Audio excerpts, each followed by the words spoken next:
గ్రంథము 84వ అధ్యాయము 11వ వచనము.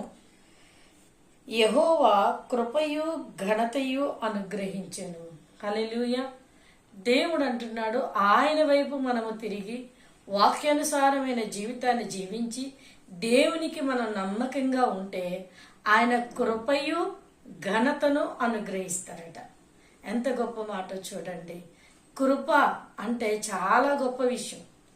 అలాంటి కృపను కృప ఒక్కటే కాదు కానీ దానికి మించినది ఘనతను దేవుడు అనుగ్రహిస్తానంటున్నాడు. కనుక నువ్వు వాక్యానుసారమైన జీవితాన్ని జీవించు, విశ్వాసముతో దేవుని వైపు తిరుగు.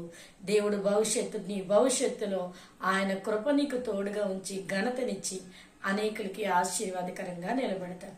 కనుక అరుణోదయాన్ని లేచిన వెంటనే ప్రార్థన చేసుకొని వాగ్దానాన్ని పట్టుకొని నీ జీవితాన్ని ప్రారంభించు.